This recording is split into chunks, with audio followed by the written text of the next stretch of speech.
ನಮಸ್ಕಾರ. Smart screen YouTube ಚಾನಲ್ಗೆ ಸ್ವಾಗತ. ನಾನು ಶ್ವೇತಾ ಕಲಕಣಿ. ರಕ್ಷಿತಾ ಶೆಟ್ಟಿ ಬಿಗ್ ಬಾಸ್ ಮನೆಯಿಂದ ಹೊರಗಡೆ ಬಂದ ನಂತರ ರನ್ನರ್ ಅಪ್ ಸ್ಥಾನವನ್ನು ಪಡೆದ ನಂತರ ಒಂದಷ್ಟು ಚಾನಲ್ಗಳಲ್ಲಿ ಕೂತ್ಕೊಂಡು ಇಂಟರ್ವ್ಯೂಗಳನ್ನು ಕೊಡ್ತಿದ್ದಾರೆ. ಈ ಮೂಲಕ ತಮಗೆ ತಮ್ಮ ಕುರಿತಾಗಿ ಒಂದಷ್ಟು ಜನ ಏನು ಅಪಪ್ರಚಾರವನ್ನು ಮಾಡ್ತಾ ಇದ್ರಲ್ಲ ಅಂತಂದರೆ, ಇವರು ಸೋಷಿಯಲ್ ಮೀಡಿಯಾದಲ್ಲಿ ತಮ್ಮ ಲಾಗ್ಗಳಲ್ಲಿ ಇನ್ಸ್ಟಾಗ್ರಾಮ್ನಲ್ಲಿ ತುಂಡು ಬಟ್ಟೆಗಳನ್ನು ಹಾಕಿಕೊಳ್ತಾ ಇದ್ದಂಥ ಈ ಹುಡುಗಿ ಬಿಗ್ ಬಾಸ್ ಮನೆಗೆ ಹೋಗಿದ ನಂತರ ಚೂಡಿದಾರ ದೊಡ್ಡ ದೊಡ್ಡ ಬಟ್ಟೆಗಳನ್ನು ಹಾಕಿಕೊಂಡು ಸುಮ್ಮನೆ ಇವರು ನಾಟಕ ಮಾಡ್ತಿದ್ದಾರೆ, ಡ್ರಾಮಾ ಮಾಡ್ತಿದ್ದಾರೆ ಅಂತ ಹೇಳ್ತಾ ಇದ್ರು. ಸೊ ಆ ವಿಚಾರಕ್ಕೆ ಕ್ಲಾರಿಟಿಯನ್ನು ಕೊಟ್ಟಿದ್ದಾರೆ ಇಂಟರ್ವ್ಯೂನಲ್ಲಿ. ಅಷ್ಟೇ ಅಲ್ಲ ಕಣ್ರಿ, ನೋಡಿ ಅಶ್ವಿನಿ ಗೌಡ ಅವರು ಗಿಲ್ಲಿಯ ಕುರಿತಾಗಿ ಒಂದು ಮಾತು ಹೇಳ್ತಾರೆ. ನೋಡಿ, ಬಡವರು ಗೆಲ್ಲಬೇಕು ನಿಜ, ಆದರೆ ಬಡವರ ರೀತಿಯಾಗಿ ಮುಖವಾಡ ಹಾಕಿಕೊಂಡವರು ನಾಟಕ ಮಾಡ್ತಾ ಇದ್ದವರು ಗೆಲ್ಲಬಾರ್ದು ಅಂತ ಹೇಳ್ತಾರೆ. ಅದಕ್ಕೂ ಕೂಡ ರಕ್ಷಿತಾ ಶೆಟ್ಟಿ ಗಿಲ್ಲಿಯ ಪರವಾಗಿ ನಿಂತ್ಕೊಂಡು ಅಶ್ವಿನಿ ಗೌಡ ಅವರಿಗೆ ಡಿಚ್ಚಿ ಕೊಟ್ಟಿದ್ದಾರೆ.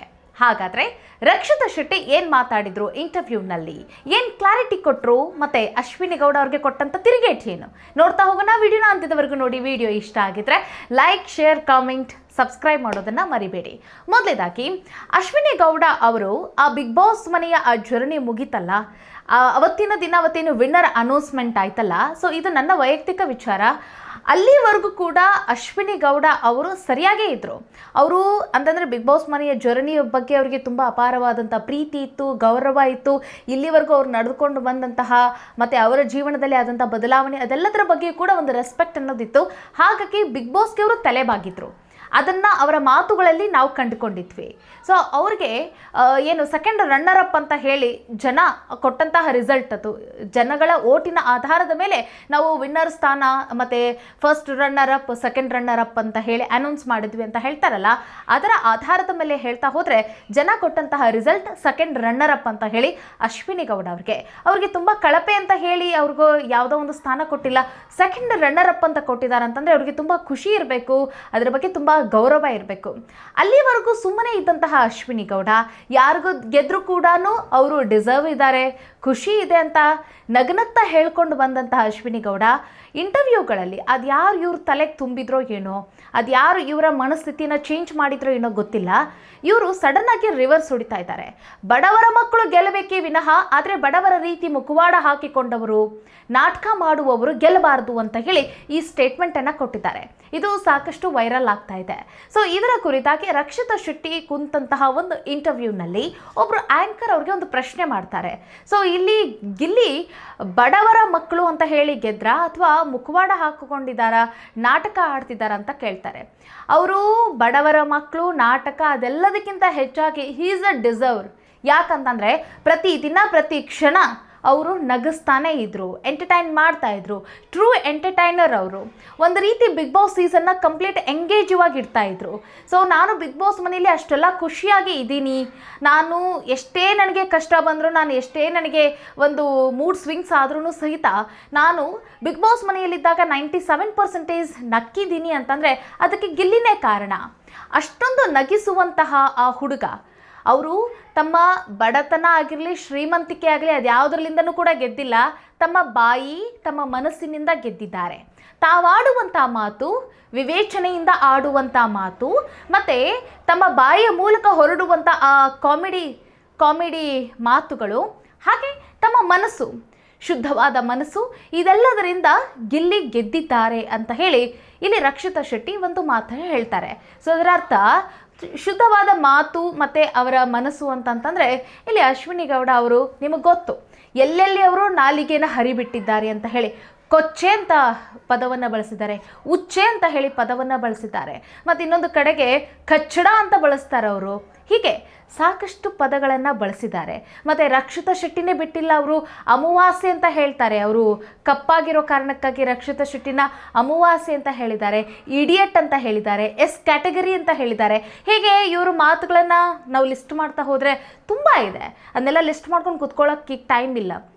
ಸೊ ಆ ರೀತಿಯಾಗಿ ಬಾಯಿಗೆ ಬಂದಂಗೆ ನಾಲಿಗೆ ಹರಿಬಿಟ್ಟಂತಹ ಅಶ್ವಿನಿ ಗೌಡ ಅವರು. ಸೊ ಅಂದ್ರೂ ಸಹಿತ ಜನ ಅವರ ತಪ್ಪುಗಳನ್ನು ಅವರು ತಿದ್ಕೊಂಡಿದ್ದಾರೆ ಅಂತ ಹೇಳಿ ಅವರಿಗೆ ಸೆಕೆಂಡ್ ರನ್ನರ್ ಅಪ್ ಎನ್ನುವಂಥ ಸ್ಥಾನವನ್ನು ಕೊಟ್ಟಿದ್ದಾರೆ. ಆದರೆ ಅವ್ರಿಗೆ ಇನ್ನೂ ಕೂಡ ತೃಪ್ತಿ ಇಲ್ಲ. ನಾನು ವಿನ್ನರ್ ಆಗಬೇಕಾಗಿತ್ತು, ಮೋಸ ಆಗಿದೆ, ಅದೇನು ಓಟ್ಗಳಿದಾವಲ್ಲ ಅದೆಲ್ಲವನ್ನು ಕೂಡ ಮತ್ತೆ ಡಿಕ್ಲೇರ್ ಮಾಡಬೇಕು, ಯಾರ್ಯಾರಿಗೆ ಎಷ್ಟೆಷ್ಟು ಬಿದ್ದಿವೆ ಅಂತ. ಸೊ ಅದನ್ನು ತೋರಿಸಿದ್ರೆ ಅದರಲ್ಲಿ ನಾನೇ ವಿನ್ನರ್ ಇದ್ದೀನಿ ಅಂತ ಹೇಳ್ತಾ ಇದ್ದಾರೆ ಅವರು. ಸೊ ಅದಕ್ಕಾಗಿ ರಕ್ಷಿತಾ ಶೆಟ್ಟಿ ಅದಕ್ಕೊಂದು ತಿರುಗೇಟನ್ನು ಕೊಟ್ಟಿದ್ದಾರೆ. ರಕ್ಷಿತಾ ಶೆಟ್ಟಿ ಕೊಟ್ಟಂಥ ಕ್ಲಾರಿಟಿ, ಈ ತಿರುಗೇಟು ಬಗ್ಗೆ ನಿಮ್ಮ ಅಭಿಪ್ರಾಯ ಏನು ಕಾಮೆಂಟ್ ಮಾಡಿ. ಈಗ ರಕ್ಷಿತಾ ಶೆಟ್ಟಿ ಉಡುವಂಥ ತುಂಡು ಬಟ್ಟೆಯ ಬಗ್ಗೆ ಒಂದಷ್ಟು ವಿವಾದ ಇತ್ತು. ಅದರಲ್ಲೂ ಒಬ್ಬರು, ನಾನು ಮೆನ್ಷನ್ ಮಾಡ್ತೀನಿ, ಖದರ್ ಕನ್ನಡ ಅಂತ ಹೇಳಿ ಎಷ್ಟಾಗುತ್ತೋ ಅಷ್ಟು ಹೆಣ್ಣಿನ ಕುರಿತಾಗಿ ಅಪಪ್ರಚಾರ ಮಾಡಿದ್ದು. ರಕ್ಷಿತಾ ಶೆಟ್ಟಿ ಅನ್ನೋದಕ್ಕಿಂತ ಹೆಚ್ಚಾಗಿ ಒಂದು ಹೆಣ್ಣಿನ ಬಗ್ಗೆ ಅವಹೇಳನಕಾರಿಯಾಗಿ ಪೋಸ್ಟ್ ಮಾಡೋದು, ಸ್ಲಮ್ ಹುಡುಗಿ, ಮುಂಬೈ ಸ್ಲಮ್ ಅಂತ ಹೇಳೋದು, ಮತ್ತು ಈಕೆ ನೋಡಿ ಈಕೆ ಈಗ ಸೆಕೆಂಡ್ ರನ್ನರ್ ಅಪ್ ಬಂದಿದ್ದಾಳೆ, ಒಂದು ರೀತಿ ತುಚ್ಛವಾಗಿ ಆಕೆಯ ಬಗ್ಗೆ ಕೆಟ್ಟದಾಗಿ ಮಾತನಾಡುವಂಥದ್ದು, ಇದೆಲ್ಲವೂ ಕೂಡ ನಡೀತಾ ಇತ್ತು ಸೋಷಿಯಲ್ ಮೀಡಿಯಾದಲ್ಲಿ. ಇವರೇ ಬಳಸಿದಂತಹ ಪದ, ಈಕೆ ತುಂಡು ಬಟ್ಟೆ ಹಾಕೊಳ್ತಾಳೆ, ಹೆಂಗಂದ್ರೆ ಹೆಂಗೆ ಬಟ್ಟೆ ಹಾಕೊಳ್ತಾಳೆ, ಇವಳು ಬಿಗ್ ಬಾಸ್ ಮನೆಯಲ್ಲಿ ಇದ್ದಾಗ ಚೂಡಿದಾರ್ ಹಾಕೊಳ್ಳೋದು, ಲಾಂಗ್ ಬಟ್ಟೆನ ಹಾಕಿಕೊಳ್ಳೋದು, ಮೈ ಕೈ ಕಾಣದಂತೆ ಮೈ ಮುಚ್ಕೊಳ್ಳುವಂಥ ಬಟ್ಟೆಗಳನ್ನು ಹಾಕಿಕೊಂಡು ಜನರ ಒಂದು ಸಿಂಪತಿನ ಗಿಟ್ಟಿಸ್ಕೊಳ್ತಿದ್ದಾಳೆ. ಎಲ್ಲರ ಮಧ್ಯೆ ಎಷ್ಟು ಸಂಸ್ಕೃತಿ ಇರುವಂಥ ಹುಡುಗಿ ಅಂತ ಹೇಳಿ, ಇವಳಿಗೆ ಸಂಸ್ಕೃತಿನೇ ಇಲ್ಲ, ಸಂಸ್ಕಾರನೂ ಇಲ್ಲ, ನೋಡಿ ಹೆಂಗೆ ಬಿಟ್ಕೊಂಡಿದ್ದಾಳೆ ಅನ್ನೋ ರೀತಿಯಾಗಿ ತುಂಬ ಕೆಟ್ಟದಾಗಿ ಅಪಪ್ರಚಾರ ಮಾಡಿದರು. ಸೊ ಆ ಕುರಿತಾಗಿ ಆ್ಯಂಕರ್ ಒಬ್ಬರು ಪ್ರಶ್ನೆನ ಕೇಳ್ತಾರೆ. ಸೊ ನೀವು ತುಂಡು ಬಟ್ಟೆನ ಹಾಕೊಳ್ತೀರಾ, ಏನಂತಂದರೆ ಇನ್ಸ್ಟಾಗ್ರಾಮ್ ರೀಲ್ನಲ್ಲಾಗಲಿ, ನಿಮ್ಮ ಲಾಗ್ಗಳಾಗಲಾಗಲಿ, ಮನೆಗಳಲ್ಲಿ ಈ ಥರ ಹಾಕ್ಕೊಳ್ತೀರಾ, ಬಿಗ್ ಬಾಸ್ ಮನೆಯಲ್ಲಿ ಯಾಕೆ ಹಾಕ್ಕೊಂಡಿಲ್ಲ ಅಂತ ಕೇಳಿದಾಗ, ಎಸ್ ಅದಕ್ಕೂ ಕೂಡ ಒಂದು ಕಾರಣ ಇದೆ ಅಂತ ಹೇಳ್ತಾರೆ. ಯಾಕಂತಂದರೆ ಬಿಗ್ ಬಾಸ್ ಮನೆಯಲ್ಲಿ ಎಲ್ಲ ಕಡೆ ಕ್ಯಾಮ್ರಾಗಳಿದೆ. ಸೊ ನೋಡಿ, 1-2 ದಿನ 3 ದಿನ ನೀವು ಕ್ಯಾಮ್ರಾ ಇದೆ ಅಂತ ಹೇಳಿ ಕಾನ್ಷಿಯಸ್ಸಲ್ಲಿ ಇರ್ತೀರಿ. ಸೊ ನೀವು ಸರಿಯಾಗಿ ಕುತ್ಕೊಳ್ಳೋದು, ನಿಂತ್ಕೊಳ್ಳೋದು ಆ ರೀತಿಯಾಗಿ ಇರುತ್ತೆ. ಹೋಗ್ತಾ ಹೋಗ್ತಾ ಹೋಗ್ತಾ ಬಿಗ್ ಬಾಸ್ ಮನೆಯಲ್ಲಿ ಎಲ್ಲೆಲ್ಲಿ ಕ್ಯಾಮ್ರಾ ಇದೆ ಅನ್ನೋದನ್ನೇ ಮರ್ತೋಗ್ಬಿಟ್ಟಿರ್ತೀರಿ. ಕ್ಯಾಮ್ರಾ ಇದೆ ಅನ್ನೋದನ್ನು ಮರ್ತುಬಿಟ್ಟು ಆಟ ಆಡಲಿಕ್ಕೆ ನೀವು ಶುರು ಮಾಡಿಬಿಟ್ಟಿರ್ತೀರಿ. ನಿಮಗೆ ಗೊತ್ತು ನಾನು ಬಿಗ್ ಬಾಸ್ ಮನೆಯಲ್ಲಿ ಹೇಗಿರ್ತಿದ್ದೆ ಅಂತ. ನಾನು ಕುತ್ಕೊಳ್ಳೋದು ಮತ್ತು ನಾನು ನಿಂತ್ಕೊಳ್ಳೋದು, ನಾನು ಇರೋ ರೀತಿ ತುಂಬ ತುಂಬ ತುಂಬ ನನಗೆ ಹೆಂಗೆ ಬೇಕು ಹಂಗೆ ಕಂಫರ್ಟೇಬಲಾಗಿ ನಾನು ಆಗಿರ್ತಿದ್ದೆ. ಹಾಗಿರುವಾಗ ನನ್ನ ಆ ಕುತ್ಕೊಳ್ಳೋ ಭಂಗಿ ನೋಡಿ ನಾನು ಹೆಂಗೆಲ್ಲ ಇದ್ದೆ. ಸೊ ಆ ಸಮಯದಲ್ಲಿ ನಾನೇನಾದ್ರೂ ಶಾರ್ಟ್ ಬಟ್ಟೆಗಳನ್ನು ಯೂಸ್ ಮಾಡಿದ್ದೆ ಆಗಿದ್ರೆ ಹೇಗೆ ಕಾಣ್ತಾ ಇದ್ದೆ. ಹಾಗಾಗಿ ನನಗೆ ಅದರದ್ದು ಬಗ್ಗೆ ಸೆನ್ಸ್ ಇತ್ತು. ಬೇಡವೇ ಬೇಡ, ನನಗೆ ಶಾರ್ಟ್ ಬಟ್ಟೆಗಳು ಬೇಡ, ಇದು ನನಗೆ ಆ ಮನೆಯಲ್ಲಿ ಸೂಟ್ ಆಗೋದಿಲ್ಲ, ಹೊಂದಿಕೆ ಆಗೋದಿಲ್ಲ, ನನಗೆ ಮೇಂಟೈನ್ ಕೂಡ ಮಾಡಲಿಕ್ಕೆ ಬರೋದಿಲ್ಲ. ಹಾಗಾಗಿ ಲಾಂಗ್ ಬಟ್ಟೆನ ಯೂಸ್ ಮಾಡೋಣ ಅಂತ ಹೇಳಿ ನಾನು ನನ್ನ ಎಲ್ಲ ಬಟ್ಟೆಗಳನ್ನು, ನನ್ನ ಲಾಂಗ್ ಇರೋ ಬಟ್ಟೆಗಳನ್ನೇ ನಾನು ತೊಗೊಂಡು ಹೋಗಿದ್ದೆ. ಇದು ತಪ್ಪಾ ಅಂತ ಹೇಳ್ತಾರೆ ಅವರು ನೋಡಿ ನಾನು ತುಂಡು ಬಟ್ಟೆ ಹಾಕ್ಕೊಳ್ತೀನಿ, ಅದನ್ನು ಎಕ್ಸೆಪ್ಟ್ ಮಾಡ್ಕೊಳ್ತಾರೆ. ಮತ್ತು ಯಾಕೆ ಹಾಕ್ಕೊಂಡಿಲ್ಲ ಬಿಗ್ ಬಾಸ್ ಮನೆಯಲ್ಲಿ ಅನ್ನೋದನ್ನು ತುಂಬ ಸೆನ್ಸಿಬಲ್ ಆಗಿ ಬಿಗ್ ಬಾಸ್ನ ಅರ್ಥ ಮಾಡ್ಕೊಂಡಿರುವಂಥ ಹುಡುಗಿ ರಕ್ಷಿತಾ ಶೆಟ್ಟಿ ಅನ್ನೋದನ್ನು ಇಲ್ಲಿ ಎಷ್ಟು ಸ್ಪಷ್ಟವಾಗಿ ಗೊತ್ತಾಗುತ್ತೆ ನೋಡಿ. ಸೊ ಹಾಗಾಗಿ ಆ ಕಾರಣದಿಂದ ನಾನು ಹಾಕ್ಕೊಂಡಿಲ್ಲ ಅಂತ ಹೇಳ್ತಾರೆ ಅವರು. ಸೊ ಯಾರು ಅಪಪ್ರಚಾರ ಮಾಡ್ತಿದ್ರಲ್ಲ ಅವರಿಗೆ ರಕ್ಷಿತಾಳಿಂದ ಸಿಕ್ಕಂತಹ ಕ್ಲಾರಿಟಿ ವಿಚಾರ ಆಯಿತು. ಸೊ ರಕ್ಷಿತಾಳ ಈ ಮಾತು ನೋಡಿ, ಅವ್ರ ಮಾತು ಅರ್ಥನೇ ಆಗಲ್ಲ. ಇವಾಗ ನೋಡಿ ಬಿಗ್ ಬಾಸ್ ಮನೆಯಲ್ಲಿ ಎಷ್ಟಾಗುತ್ತೋ ಅಷ್ಟು ಫಿಲ್ಟರ್ ಮಾಡ್ತಿದ್ರೆ ಏನೋ ಅವರ ಕೆಲವೊಂದಿಷ್ಟು ಬಿಹೇವಿಯರ್ ಮಾತುಗಳನ್ನು. ಬಟ್ ಹೊರಗಡೆ ಬಂದ ನಂತರ ಯಾರು ಫಿಲ್ಟರ್ ಮಾಡೋರೇ ಇಲ್ಲಲ್ಲ, ನೇರವಾಗಿ ಮಾತಾಡಿದ್ದನ್ನೆಲ್ಲ ಲೈವ್ ಟೆಲಿಕಾಸ್ಟ್ ಮಾಡಿಬಿಡ್ತಾರೆ. ಹಾಗಾಗಿ ಕರಿಬಸಪ್ಪ ಅವರ ಹೆಸರನ್ನು ಕರಿಬೇವು ಸೊಪ್ಪು ಅಂತ ಹೇಳಿರೋವಂಥದ್ದು. ರಜತ್ ಅಂದರೆ ಹೆಂಗೆ ಅಂತಂದರೆ ಅವರು ಡಗ ಡಗ ಡಗ, ಚೈತ್ರ ಅಂದರೆ ಹೇಗೆ ಅಂತಂದರೆ ಇವರು ಬಡ ಬಡ ಬಡ ಬಡ ಅಂತ ಹೇಳಿದ್ದು. ಕಾವ್ಯ ಬಗ್ಗೆ ಹೇಳೋದು, ಕಾವ್ಯ ನಂಗೆ ಏನು ಹೇಳೋದು, ಏನು ಹೇಳೋಕ್ಕಿಲ್ಲ ಅಂತ ಹೇಳಿದ್ದು, ಇದೆಲ್ಲವೂ ಕೂಡ ಸಖತ್ ವೈರಲ್ ಆಗ್ತಾ ಇದೆ. ಒಟ್ಟಿನಲ್ಲಿ ರಕ್ಷಿತಾ ಶೆಟ್ಟಿಯ ಇಂಟರ್ವ್ಯೂಗಳನ್ನು ನೋಡ್ತಾ ಇದ್ದರೆ ಅವರು ಒಂದು ಕ್ಷಣ ನಗದೇ ಇರೋದಿಲ್ಲ, ಆ ರೀತಿ ಎಂಟರ್ಟೈನಿಂಗ್ ಆಗಿದ್ದವು. ಹಾಗಾಗಿ ಅವರಲ್ಲಿರುವಂಥ ಬುದ್ಧಿಶಕ್ತಿ, ಆ ಜಾಣ್ಮೆ, ಅವರ ಮಾತು, ಇದೆಲ್ಲವೂ ಕೂಡ ಅವರಿಗೆ ಸೆಕೆಂಡ್ ರನ್ನರ್ ಅಪ್ ಸ್ಥಾನಕ್ಕಾಗಿ ಅವ್ರಿಗೆ ಕೊಟ್ಟಿದ್ದು, ಜನ ಆ ರಿಸಲ್ಟನ್ನು ಕೊಟ್ಟಿದ್ದು ಮಾತ್ರ ಮೆಚ್ಚಲೇಬೇಕು. ಸೊ ಹಾಗಾಗಿ ನೋಡಿ, ಅವ್ರಿಗೆ ನಾನು ಯಾಕೆ ವಿನ್ನರ್ ಆಗಿಲ್ಲ, ನಾ ವಿನ್ನರ್ ಆಗಬೇಕಾಗಿತ್ತು ಅನ್ನೋ ರೀತಿ ಹೊಟ್ಟೆ ಕಿಚ್ಚೇ ಇಲ್ಲ. ಅವರು ಡಿಸರ್ವ್ ಇದ್ದಾರೆ, ಅವ್ರು ಆಗಿದ್ದಾರೆ. ಜನ ನನ್ನನ್ನು ಇಲ್ಲಿವರೆಗೂ ಕರ್ಕೊಂಡು ಬಂದಿದ್ದಾರಲ್ಲ, ಅದು ಖುಷಿ ಇದೆ ನನಗೆ.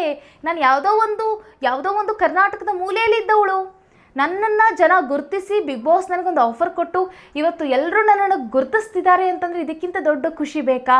ಅದರಲ್ಲೂ ಸೆಕೆಂಡ್ ರನ್ನರ್ ಅಪ್ ಕೊಟ್ಟಿದ್ದಾರೆ ನನಗೆ. ಅಂದರೆ ಗ್ರ್ಯಾಟಿಟ್ಯೂಡ್ ಅನ್ನೋದು ಮನುಷ್ಯನಿಗೆ ಎಷ್ಟು ಇಂಪಾರ್ಟೆಂಟ್ ಅನ್ನೋದು ರಕ್ಷಿತಾನಿಂದ ಕಲೀರಿ ಅಂತ. ಇದನ್ನು ಅಶ್ವಿನಿ ಗೌಡರು ಕೂಡ ಕಲಿಬೇಕು. ಗ್ರ್ಯಾಟಿಟ್ಯೂಡ್ ಬೇಕಾಗತ್ತೆ. ಆ ಥರ ಎಲ್ಲ ನಾನು ತಪ್ಪುಗಳನ್ನು ಮಾಡಿದ್ದೀನಿ ಅಂದರೂ ನಂಗೆ ಸೆಕೆಂಡ್ ರನ್ನರ್ ಅಪ್ ಕೊಟ್ಟಿದ್ದಾರೆ. ನಾನು ಅದನ್ನು ಗೌರವಿಸಬೇಕು, ಸ್ವೀಕಾರ ಮಾಡಬೇಕು ಅನ್ನೋದು. ಒಟ್ಟಿನಲ್ಲಿ ಈಗೇನಂದ್ರೆ ಎಕ್ಸೆಪ್ಟ್ ಮಾಡ್ಕೋಬೇಕು ರಿಯಾಲಿಟಿನ. ಅದನ್ನು ಅವರು ಹೊರತು ಬಿಟ್ಟು ಅದನ್ನು ವಿವಾದಾತ್ಮಕವಾಗಿ ಮಾತಾಡ್ತಿದ್ದಾರೆ. ಸೊ ಅದು ಅವರಿಗೆ ಬಿಟ್ಟಂಥ ವಿಚಾರ. ರಕ್ಷಿತಾಳ ಥಾಟ್ಸ್ ಹೀಗಿದೆ. ಇನ್ನು ನೆಕ್ಸ್ಟ್ ಈಗ ಗಿಲ್ಲಿಯ ಒಂದು ಇಂಟರ್ವ್ಯೂಗಾಗಿ ಜನ ಕಾಯ್ತಿದ್ದಾರೆ. ನೋಡೋಣ ಗಿಲ್ಲಿ ಏನೇನೆಲ್ಲ ಮಾತಾಡ್ತಾರೆ, ಏನು ಗೊತ್ತಿರೋದಂಥ ವಿಷಯಗಳನ್ನು ಏನು ಹೇಳ್ತಾರೆ ಅನ್ನೋದನ್ನು ಕಾದು ನೋಡೋಣ. ಮುಂದಿನ ವಿಡಿಯೋದಲ್ಲಿ ಮತ್ತೊಂದು ವಿಶೇಷ ವಿಚಾರದಲ್ಲಿ ಸಿಗೋಣ. ನಮಸ್ಕಾರ.